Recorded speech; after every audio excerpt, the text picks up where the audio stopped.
Lightning like Steve McQueen. I'm in the fast lane when the light turns green. And I built tough, I ain't nothing but grit. Cause I made rugged blood, sweat, and spit. Yeah, like a horse I fly. Better push yourself in for a bumpy ride. I like to play hard, but I work harder. And I weather the storm cause I'm built stronger. What is up, ladies and gentlemen? We are back. We are live. It is the Freight Coach Podcast, the top podcast in transportation, coming to you guys every single weekday, 8:30 a.m. Pacific, 10:30 Central, to break down some industry headlines, but most importantly, provide some actual insight into what you can do with all of this information. This is your first time tuning in. Welcome. This is the real side of freight, ladies and gentlemen. And I say that before every single show. And what I mean by that is I only speak with transportation professionals, because at the end of the day, you guys, I want to talk to the right individuals who have done what you're looking to do or who are currently doing what you're trying to achieve, so you can take that information, apply it, utilize it, and see a meaningful difference in your business and your life. Happy Friday, everybody. I got a very special guest, and I'm just going to bring him up right now. He's been on the show a bunch of times, and we're going to talk about winning some dedicated freight, RFP style contracted freight for carriers out there. So my man, Adam Wingfield, is back on the show. Adam, what's going on? What's up, my guy? How you doing, man? Oh, dude, we'll get into everything at a later date out there, man. We got a lot going on over here, but this is the fun part of freight. And, you know, it's, these are the scenarios that you work for out there, right? Because it's like, ultimately, it's never going to be perfect. It's never going to be easy, but nobody needs you when it's easy. They need you when situations arise, and they need a partner, and partners need to step up, and you need to work with carriers that you have full trust in. And, you know, I practice what I preach out there, and, you know, we'll talk about this at a later date, but I'm in a situation right now that is getting resolved because I work with the same carriers that I didn't find on a load board. So I'll just leave it at that. That's what we talked about this morning, right before we got on here, man. The best freight doesn't find the load boards, and the best relationships are not made on load boards, man. You got to get in there and you got to do the work. And that's one of the things that, from a small carrier perspective, that's what would truly differentiate you. And I think a lot of them have those issues in the beginning, but we'll get into all of that here in a second. Yeah, man. So, dude, what's been going on in the carrier world? It's I really don't pay attention to too many headlines out there, because, you know, it's always, all these companies are going out of business, and, you know, all these MCs or whatever, yada yada yada. That doesn't help my business at all. Ultimately, you know, I have to go out there and build a company. So like what's going on out there though, from your perspective? So it's a lot of mixed information, you know. Obviously what you'll see a lot of data out there that kind of points to the carrier revocations, which you're talking about. Hey, we see a large net negative, which is meaning that we have more carriers exiting the market than we have entering the market. And then you have economical, you know, constringents that's there as well. You know, just a few days ago, we hit a 2-year low in the price of diesel fuel. So obviously it's a little cheaper to move a truck up and down the highway. But then yesterday, the lumber futures came out and indicated that, hey, you know, lumber is at a low as well, which indicates what the housing market looks like. And the housing market is a direct reflection of what the freight market looks like as well. So there's a lot of noise that are coming out there. And then you got your final data that says, hey, you know what? Demand is at an all-time high on the West Coast ports. So we're seeing much, much more import and export activity on the West Coast side. So there's a lot of news and a lot of things that's kind of swirling around, but truly there's no true crystal ball when it comes down to it. As you know, that in freight, there's so many dynamics that join into it. You got to really control what you can control, but there's a lot going on right now. Yeah, I think there's always a lot going on, to be honest with you, man. I think that there's always an opportunity if you want to find one. Absolutely. And that's what you got to be focused on, right? And that's honestly why I kind of changed up the structure of all this stuff. I'm like, I'm just going live now. I'm just talking about stuff that, you know, people can actually do in their business, instead of even breaking down industry headlines. And that's not to say that I'm not going to talk about them, you know, because it's only a matter of time before I'll pull something up. But like, I want my focus to only be on what people can actually do to put into their business, right? Because it's like, I see all the headlines, I see all the economic indicators, I see everything, right? Like I did go to school, you guys. Like, I can read and I can decipher information, but ultimately 99% of the stuff I see out there does not apply to my business. And here's why. I need customers, right? I need freight. I need revenue in my business. I can't look at anything and deter me from doing what I need to do. And that's business development, man. I need to cold call. I need to do site visits. I need to send sales emails. I need to generate revenue because I got a family to feed ultimately, right? Like, I got all of my life savings tied up into making this work. And if I paid attention to other people's opinions, I might as well just go back and get a job with somebody, man. I might as well just toss in the towel. But like, I'm not going to do that. I got to find a solution, and I'm going to, right? And so it's like, that's why it's like, I want to talk to the practicalities of this stuff. What are you applying in your business today that's working? What's not working? So we can go and actually put information out there that small carrier or that broker can do to get revenue, because I would say overwhelming 99% of this industry is in the same boat that I am. We need revenue. We need business. And that's what we need to focus on. No, that's absolutely correct. And you talked about controlling what you can control. And when it comes from a small carrier perspective, a lot of times small carriers and owner operators, they get caught up in all of the things that are swirling around. They get caught up in the narratives. They get caught up in the things that they can't control. Well, let's talk about some controllable things. And that's the reason why we got together today, to talk about how can a small carrier go out there and start looking at other opportunities and keeping their truck full, instead of just using the load boards and these apps that are making it very, very convenient for them. Let's go back to the old mom and pops way of putting business in behind a truck and putting some direct freight behind it.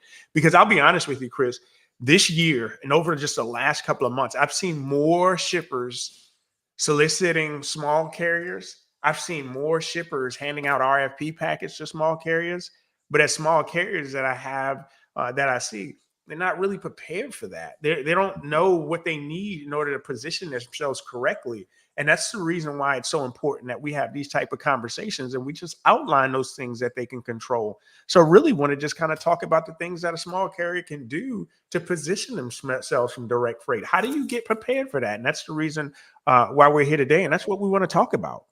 No, I'm right there with you, man, because it is a big shift, right? Because when you go from a spot market style of relationship where it's like, oh, hey, you're getting one load here and one load there, it's a very different approach to, hey, you got 4 of these a day every day for the foreseeable future. If you mess it up, you lose all of your business, right? Like it's a very different strategy and tactic out there. And from a broker's perspective, like this is ultimately why I preach the core carrier base so much. Right. Because it's like there's only 2 of us inside of my brokerage. It's me and my co-founder. We're going to probably move like 75 loads this month, man. It's just the 2 of us. Right. How are we doing that?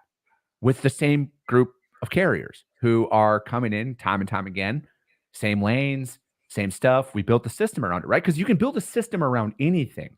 And this is ultimately like, this is just something that I always struggled with, because I'm more of a shoot from the hip kind of guy and I'll figure it out. But like the longer and longer I get into the world of unknown of, entrepreneurship and everything, I realize that there's a system for everything. You got to build that system. You got to follow that system in that process.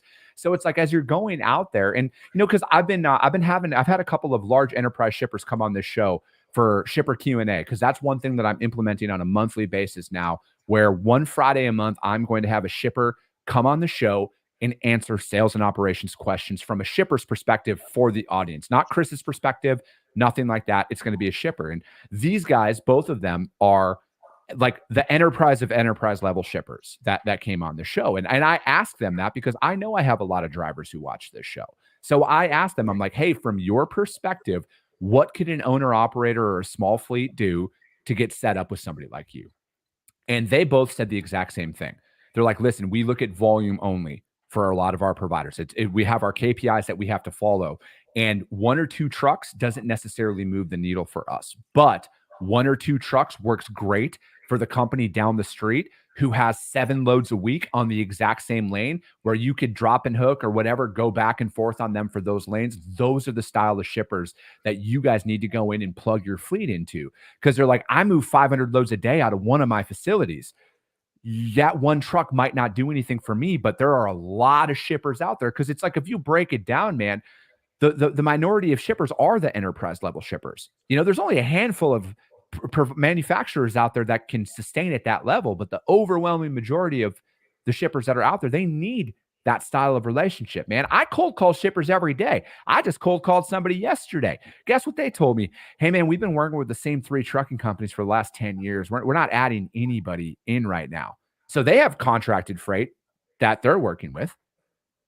So here's the thing, and I'm glad you mentioned that too, because when you talk about shippers and when it comes from a small carrier perspective, I want to walk through the journey a little bit. Just like you said, hey, we got enterprise shippers, and those are enterprise shippers that obviously they serve the majority of the community that they serve. But as a small carrier, if I'm a small carrier and I've got less than 10 trucks, or if I got less than 5 trucks, the way I'm going to find my shippers is the very first thing is I'm going to utilize Google. I'm going to go into Google and I'm going to leverage the Google technology that's out there, the free technology to leverage Google. When I go in Google, I'm going to look at Google Earth. I'm going to type in keywords like manufacturer, distributor, and I'm going to look at my zip code. And then what I'm going to do is I'm going to go directly and I'm going to take my eyes and I'm going to put my eyes on that shipper by using the Google Earth, right? I'm going to look at them. And what I'm looking for is a couple of things. Number one, I'm looking for the number of dock doors that I can see. So if I see like 3 or 4, okay, I got a chance. But you know what the other telltale sign for me is? If I don't see a mega carrier that's backed up to the dock in one of those images. If I see a mom and pop truck, I know I've got an opportunity. So from an investigation standpoint, and just from doing my homework, that's the first thing. But you know what, Chris? In order for me to get there, I have to be prepared.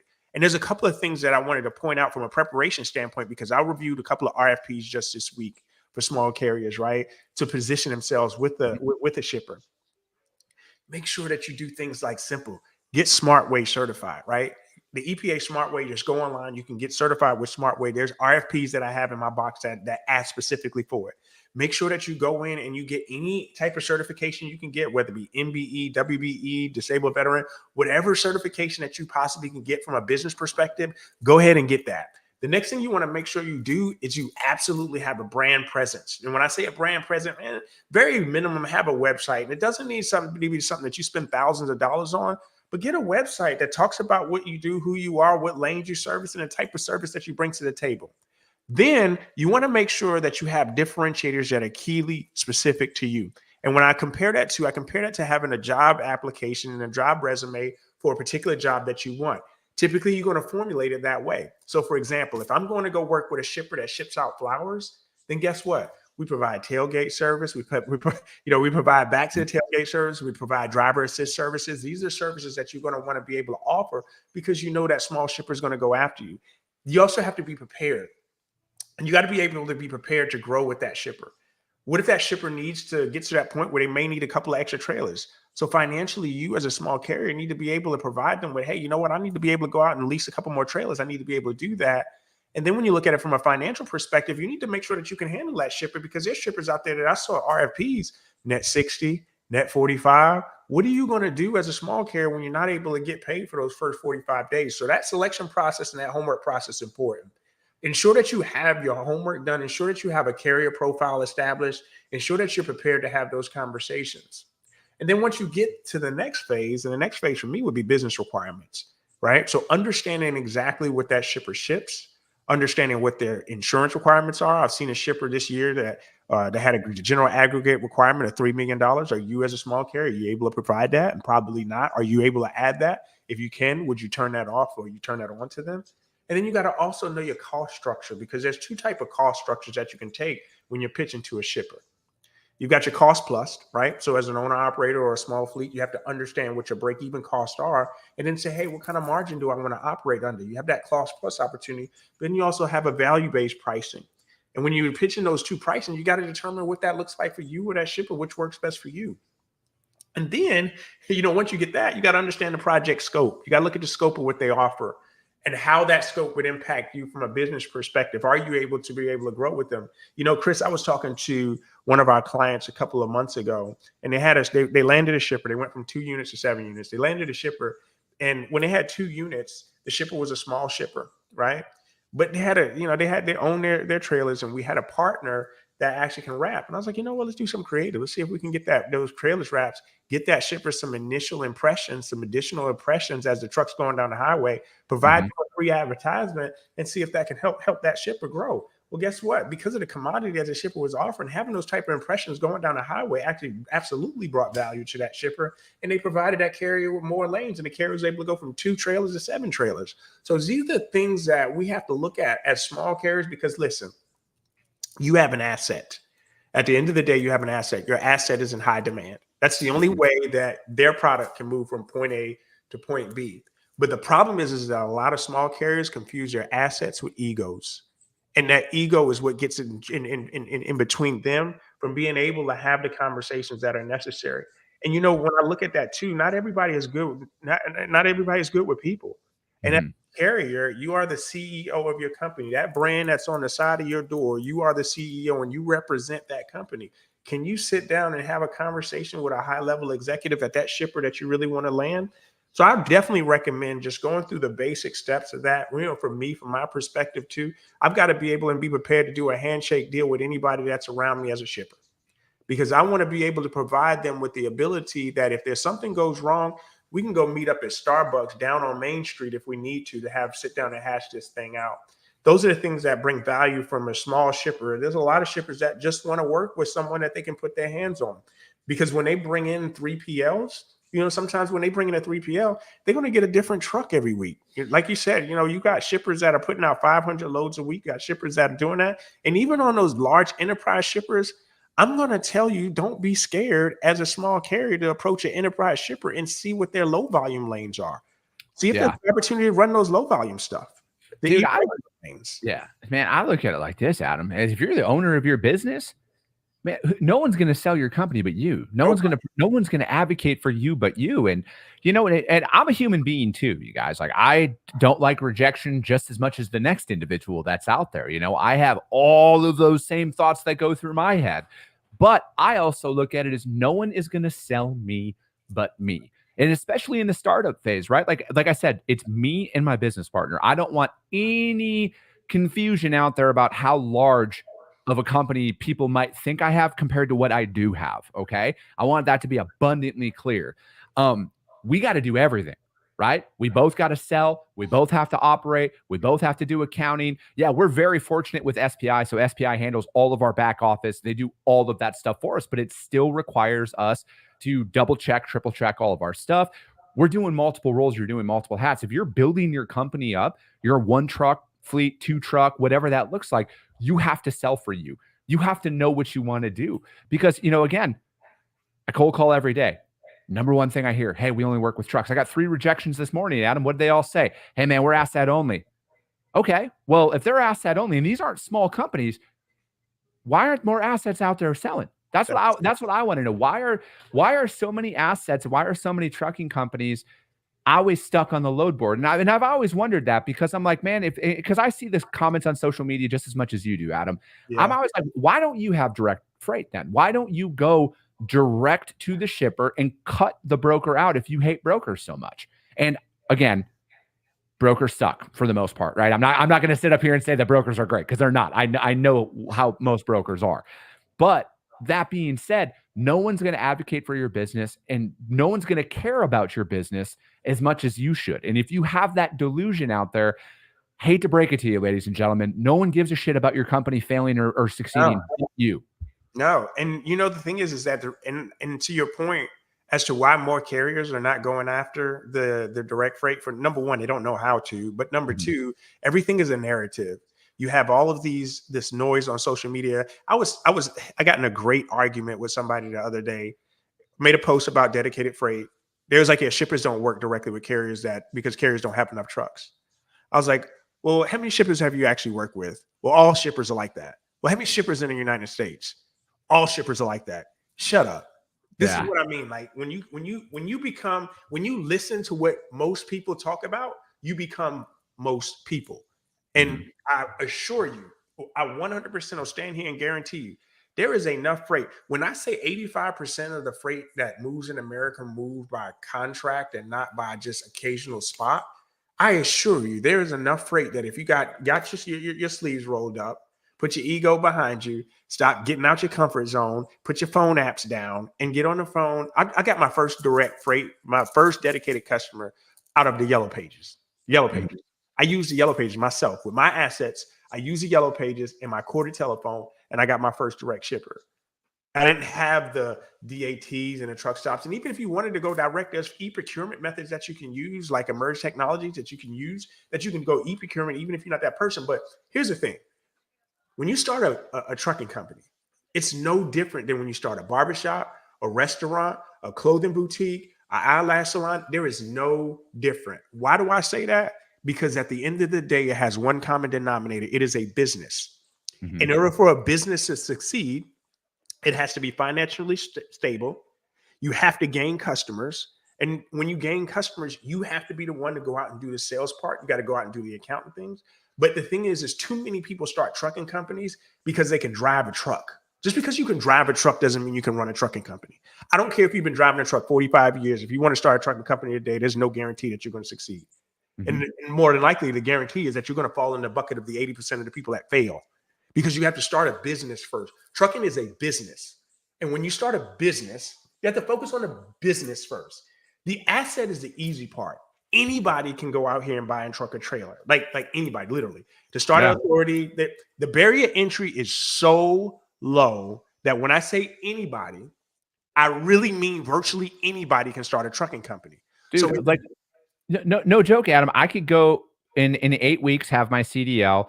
I could go find financing for a truck and a trailer, and I could start a trucking company within the next 80 days max. You're up and running, right? Yeah. But you know what? And the crazy thing about it is that I would put your truck up next to Schneider truck, and it gets me the exact same thing. It gives me 53 foot of space, right? But what truly differentiates me from you is what I provide. When I go back and I do my homework about my business, what do I want?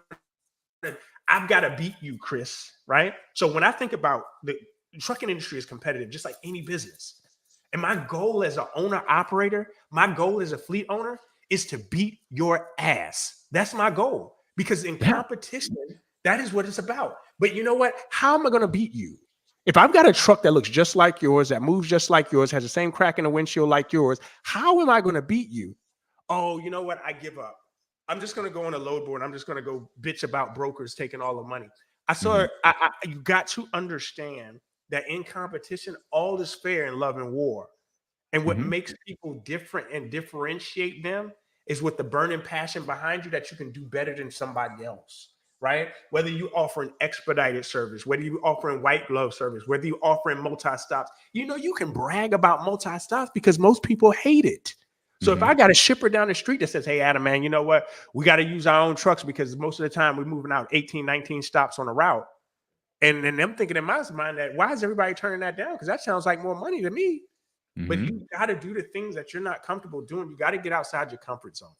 Yeah. And that's the thing, even from a business development standpoint, man, if you look at it from a competitive nature, right? Because it is, you guys, welcome to the real world. People will slit your throat out here because this is competition. As Adam said, this is all love and war, but like people got money to make, and people are going to do whatever they got to do. But if you look at it from an overall opportunities perspective, who do you think, how many people are calling shippers and saying that we can run between Atlanta to Chicago or Atlanta and Dallas, right? How many people out there are doing that?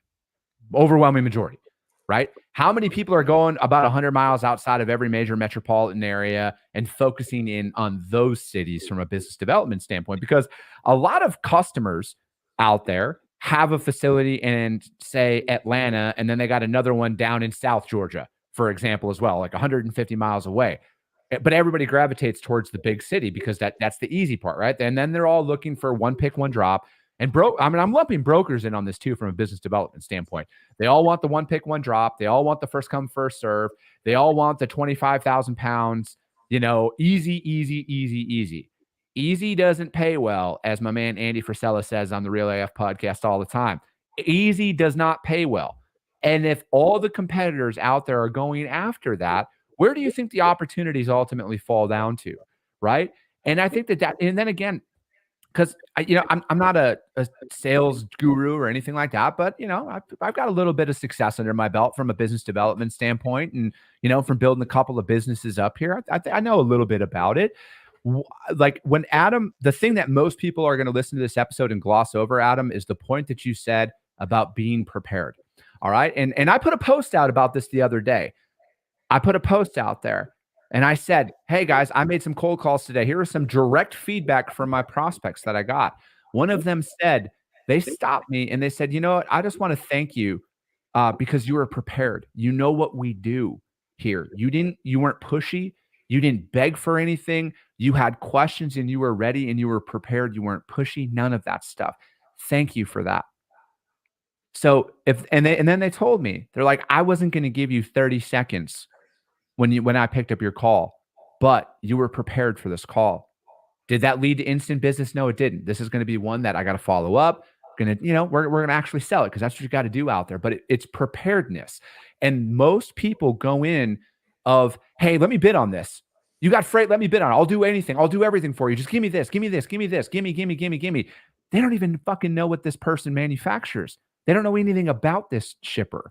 So it's like and I think that ultimately, if it boils down to anything, if you take away anything from this call, prepare yourself prior to calling these guys. Take 30 seconds. What Adam brought up there, I wrote that down, man. I had never thought about, because I do the Google Earth thing. I like to see how many dock doors they have, but I never thought to see if they had like an enterprise or a large fleet, mega fleet in their doors. I never even thought, I'm going to start looking for that shit right now. That's right there. That's gold. That's what you need to follow, because if they only have Swift trailers in their door, chances are, I don't know if they're going to want to work with you. You might not be able to compete with that pricing right now. Not to say that you don't introduce yourself, because I'm on a mission to introduce myself to literally every shipper out there that moves full truckload freight, because that's my jam, man. That's what I like to do. So I think that, but again, I'm prepared for that stuff. I wanted to give one more thing to just what you said off of that too, from a small carrier perspective. If you're a small carrier that's on this call right now and you're listening and you're taking up all this knowledge, I hope you're taking notes, because if you're not, you're missing out. But what I will tell you is that not only you need to be prepared in terms of coming to the call with the things that you need to be prepared to come to the call with, but you need to be prepared for no. And you need to be prepared to hear no more than you hear yes. And when I say more, you need to be prepared to hear the word no 99.999999999% of the time. Because you missed a nine. I missed a 9, right? Yeah. Here's what I will do, and I will challenge anybody that's on this call that's a small carrier. I will challenge you to make 100 phone calls out to shippers in your area over the next 2 weeks. But not just that. My second point is that if you're a carrier on this call, and if you were on a call with me right now, and I was evaluating your business in terms of why you don't have direct freight, and I pull up your zip code, so I pull up Chris's zip code and I'm on a call with him. If I pull up his zip code and I go to a Google Earth and I start talking about the shippers in his area and they don't know who he is and he don't know who they are, get off my phone, because you're not prepared. You didn't do the work. You expected it to be easy. Get out there, and I want you to go on Google right now. I want you to get a thomasnet.com account, which is free, and I want you to compare those two. And what I want you to do is I want you to get on Google Earth. I want you to take all those zip codes that are in your area that are less than 5 miles, then 10, then 15, then 20. And if I see a truck, Chris, that goes past my window, right, and then they're pulling up to a shipper that's right around the corner from my house, and I'm not saying it literally though, but if I've got a truck that I see that's going by in my neighborhood, then guess what? We got some problems. Because why is that truck picking up my freight? Well, it's picking up my freight because I didn't do the work and making sure that the person in my area knows about me. You got to get involved with these networking events. You got to get involved with the chamber of commerce. Somebody knows somebody who knows somebody who knows somebody. And you got to be prepared to hear the word no, because all you need is one shipper. You don't need all 100 of them. But I'm going to tell you this. If you start calling shippers and you get to number 7, and then number 7 is a no, and you say, you know what, Adam, all these shippers, they want the same thing. Get off my phone, because you ain't made enough phone calls and you're too afraid to hear the word no. You belong on a load board, so you stay on a load board and leave the rest for everybody else. Let the big dogs eat. Yeah, dude. I mean, it's here. Nick says this. He's got a fleet as well. He says, be willing to eat shit every day and show up again the next day and do it all with a smile on your face. That's what winners do.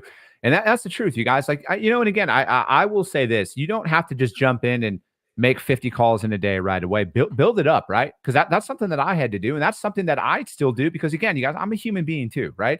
When I get beat down and dejected, sometimes I scale my phone calls back, but I'm like, hey, I'm going to make 15 phone calls a day every day this week. This is what I'm going to do. I'm going to preset my calls. Like I say, I break it down by commodity. I go out there and I'll call 15 food grade shippers today. And that's what I'm going to do. I'm going to research them a little bit, find out a little bit about them, and I'm going to call them. All right. Here's what I say. Literally, this is legitimately what I say, you guys. You guys can plug and play this any way you want with any terminology. Hi, my name is Chris Jolly. I'm the founder of Freight Coach Logistics. We're a third-party freight broker that specializes in full truckload food grade transportation. I'm just calling to introduce myself to see if there's some synergies between how we operate and what you guys might look for in a service provider. That's it. That's all I say every single time. That's my voicemail. That's my introduction line. I say that every single time. I leave a voicemail every single time. Does not matter if it's with the main operator line. It's the habit, you guys. It's the discipline of doing that. And then, you could strap a GoPro to me, bro, and I would look like a psychopath because I walk around my office and I spout that off, man. I practice my pitch every single time because you never know when someone's going to pick up the phone. And you can't go, and then you hang up right away. Practice your pitch, you guys. Practice your pitch. Everything I just said there, you can plug and play your company's name, your name, what you specialize in, whether you're LTL, drayage, whatever you want, plug it in, use that. That's what I do every single day. I love it. It's gold. It's the elevated pitch, and you got to have it. But in order to do that, you got to go back to what we just talked about in the very beginning. It's that P word again. You got to be prepared. Don't get out here with an expectation. Again, put the ego to the side, put the assets to the side, and you need to focus on the win. You're in sales now. You got to take the CEO hat on and put the director of business development on hat and sell your company. Nobody cares about it the way you do. Stop listening to what these other people are saying, these negative Nancy's, these doom and gloomers, these idiots that are on social media telling you that you can't have direct freight with a small one truck, because that's all you need is one truck, and every shipper is not the same. It's up to you to find a shipper that's there for you. That's it, my man. That's going to be it for today, you guys. We will be back. Leo Martinez, the best beginner course to become a freight broker. Pay attention to this show every single weekday, 8:30 a.m. Pacific. All right. We talk about freight brokerage all the time. Do not pay for a course. Anything you have, man, come on the show, ask questions. That's what this entire show is designed for. I've been doing this for 15 years. A lot of my guests who come on the show have been brokers for a very long time. They own very successful freight brokerages. This is the only spot. I got to toot my own horn, man. All right, I'm sick and tired of seeing people going out and paying for these courses from people who haven't brokered fucking freight before. But, ladies and gentlemen, we will be back on Mondays, 8:30 a.m. Pacific, 10:30 Central. As always, if you guys got value in what you heard, subscribe to the show, ladies and gentlemen. Share it out there, because if you see value, your network's going to see value as well. I appreciate you guys. I love you guys, and we'll be talking to you soon.